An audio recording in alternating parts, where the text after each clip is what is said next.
Assalamualaikum warahmatullahi wabarakatuh. Perkenalkan, nama saya Khairiyah Nur Soleka, NIM 19111042 dari kelas 4A reguler sore. Baiklah, saya di sini akan mencoba menjelaskan tentang tinjauan ekologis ekologi administrasi negara Indonesia. Ekologis administrasi negara Indonesia. Dalam menganalisis ekologi administrasi negara Indonesia digunakan perincian faktor-faktor ekologis, meliputi faktor-faktor ekologis yang beraspek alamiah dan faktor-faktor ekologis yang beraspek kemasyarakatan, yang meliputi ideologi, politik, ekonomi, sosial, budaya, dan militer.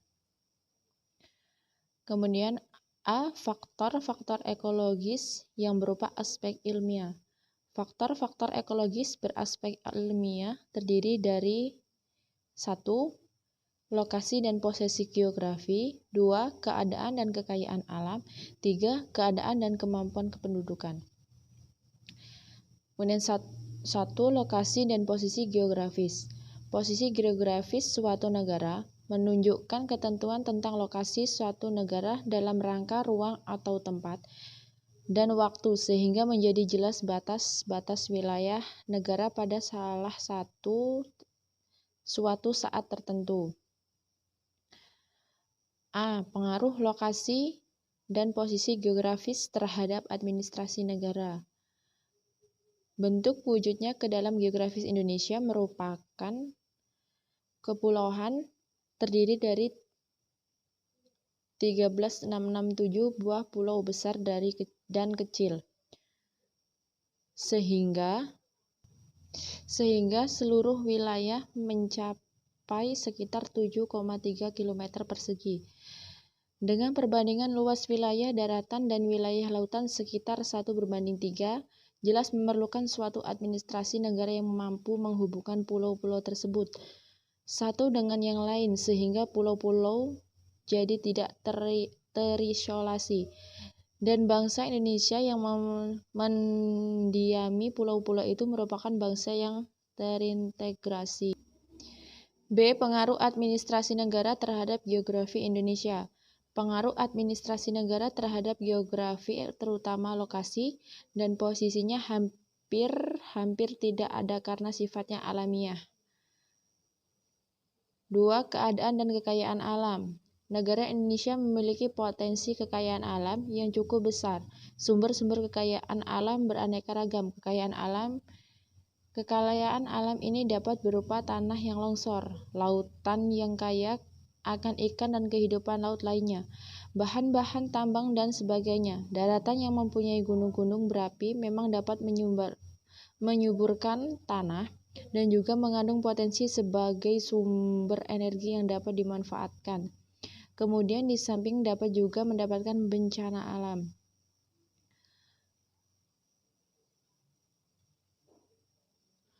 A. Pengaruh keadaan dan kekayaan alam terhadap administrasi negara. Pengaruh keadaan dan kekayaan alam terhadap administrasi negara nampak pada usaha-usaha untuk memanfaatkan sumber-sumber alam tadi bagi penemu kebutuhan manusia. Tanah yang subur perlu dibudidayakan baik untuk bercocok tanam maupun untuk aquakultur. Lautan yang mengandung kekayaan laut yang bermacam-macam, ikan, karang, dan sebagainya perlu dibudidayakan sehingga memberikan manfaat yang lebih besar. Kekayaan yang lebih besar bagi penduduk untuk keperluan ini telah terbentuk sebagai seperangkat administrasi negara yang terhimpun dalam departemen dengan komponen-komponennya. Negara-negara sedang berkembang pada umumnya belum mau mengendalikan sumber-sumber kekayaan alam secara maksimal. Oleh karena itu, bantuan asing baik berupa modal dan tenaga ahli tidak dilahirkan. Demikian pula Indonesia untuk mengenali sumber-sumber minyak di lepas pantai pada akhir-akhir ini perlukan kejaksaan dan pihak asing. Demikian pula perusahaan bahan tambang lainnya seperti nikel, aluminium, dan sebagainya. Dan B. Pengaruh administrasi negara terhadap keadaan dan kekayaan alam. Pengaruh administrasi negara terhadap keadaan dan kekayaan alam sangat terbatas, karena kekayaan alam ini merupakan karunia Tuhan Yang Maha Esa. Pengaruhnya kalau ada terbatas pada merubah sumber-sumber dari potensi menjadi kemampuan real. Misalnya air terjun merupakan potensi tenaga diubah untuk benar-benar menjadi tenaga. Tanah yang subur merupakan potensi untuk tanaman padi diubah agar benar-benar menghasilkan padi, dan seterusnya. Demikian uraian mengenai keadaan dan kekayaan alam dalam garis besarnya. Keadaan dan kemampuan penduduk. A. Pengaruh keadaan dan kemampuan penduduk terhadap administrasi negara. Dalam melihat pengaruh faktor keadaan dan kemampuan penduduk ini, beberapa hal perlu diperhatikan, yaitu 1. Jumlah penduduk.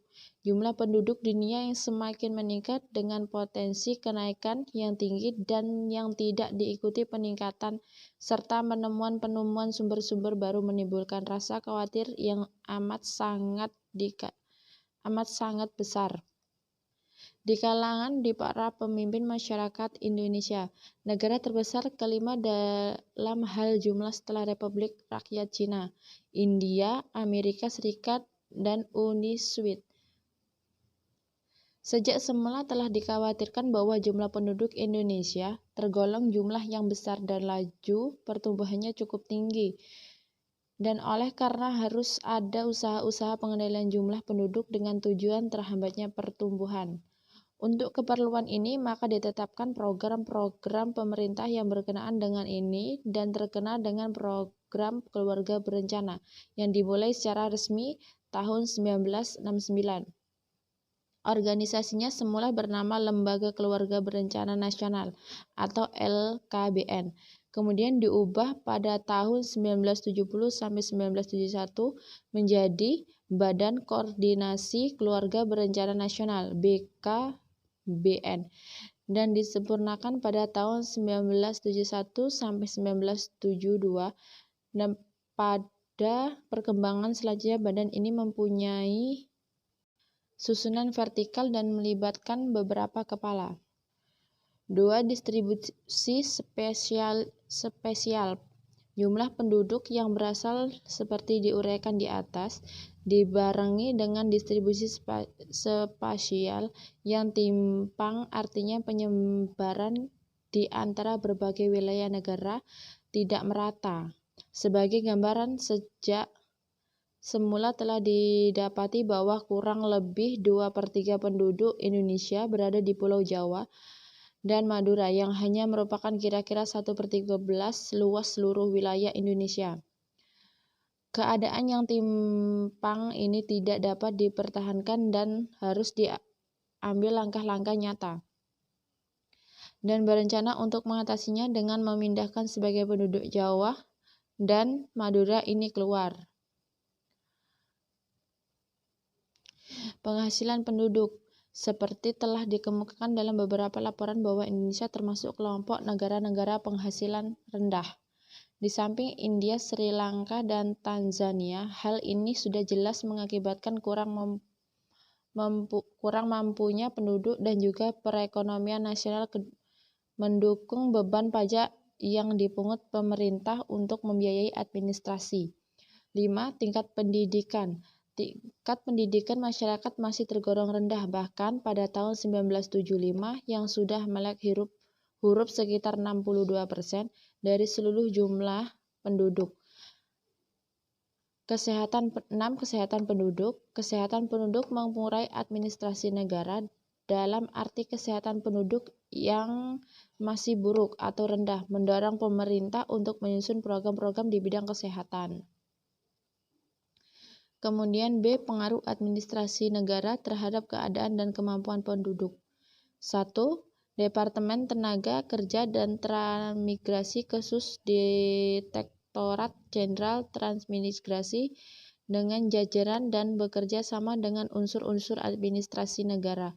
Bekerja sama dengan unsur-unsur administrasi negara lainnya, misalnya dengan Departemen Dalam Negeri dalam suatu badan koordinasi penyelenggaraan transmigrasi atau Bakoptrans.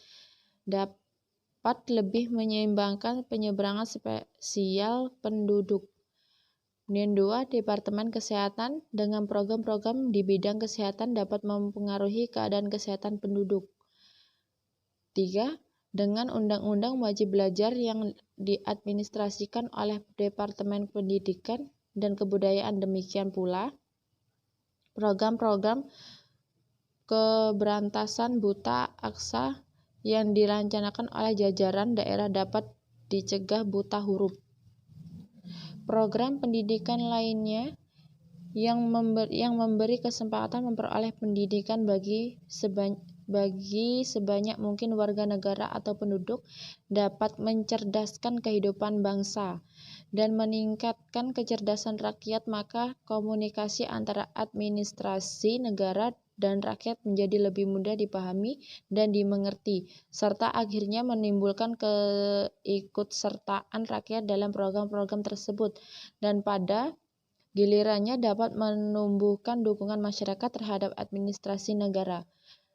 Dan dengan demikian administrasi memperoleh legitimasi yang besar. Baiklah, itu tadi yang dapat saya jelaskan tentang tinjauan ekologi administrasi negara Indonesia. Baiklah, saya tutup. Wassalamualaikum warahmatullahi wabarakatuh. Terima kasih.